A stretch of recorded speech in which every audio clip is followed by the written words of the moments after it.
Congresswoman Jackie Walorski, a pro-life Republican from Indiana, was killed in a car accident in Elkhart, Indiana, Wednesday, when the car she was traveling in was struck head-on by a motorist who crossed the center line. She was 58.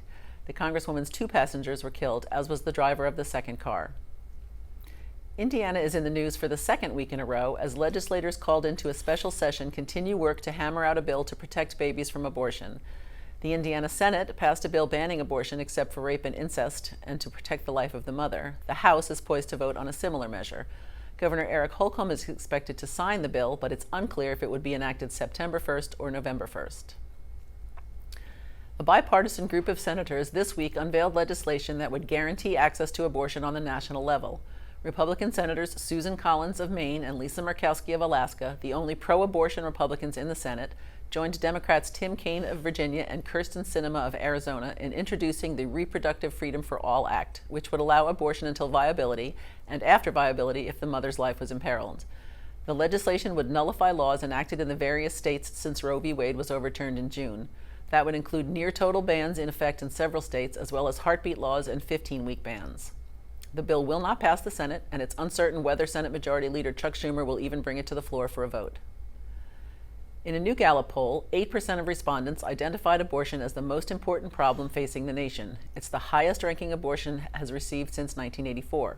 The only issues that ranked ahead of abortion in importance are inflation and dysfunctional government.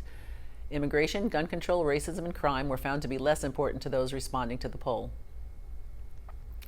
After 25 Democrat senators called on the Department of Veterans Affairs to begin offering abortion in all VA centers, Secretary Dennis McDonough said he would find ways to ensure female veterans have ways to abort their children, but did not comment directly on the senators' demand. It's unclear whether the VA would be legally able to offer abortion at its centers. The Veterans Health Care Act of 1992 prohibits abortion at VA facilities, but the senators in their letter cited the 1996 Veterans Health Care Eligibility Reform Act, which allows the department to provide needed medical care to veterans. In 2020, about 550,000 female veterans accessed health care services through the VA, according to the Navy Times. President Biden has nominated the attorney who lost the Dobbs case in the Supreme Court for a seat on the federal bench. Julie Rickleman, who represented the abortion business whose challenge to a 15-week law in Mississippi led to Roe v. Wade being overturned, has been nominated for a lifetime post on the U.S. Circuit Court of Appeals, which has jurisdiction over cases in Maine, Massachusetts, New Hampshire, Rhode Island, and Puerto Rico.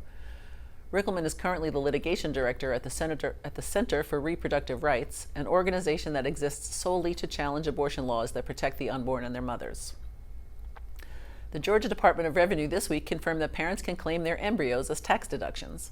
Georgia's Heartbeat Act, enacted last month, contains a personhood clause that redefines natural person to include the unborn.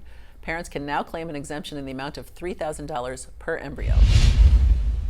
7 Florida clergy members, 2 Christians, 3 Jews, 1 Unitarian, and a Buddhist, filed lawsuits against the state this week, saying Florida's 15-week abortion law violates their religious freedom.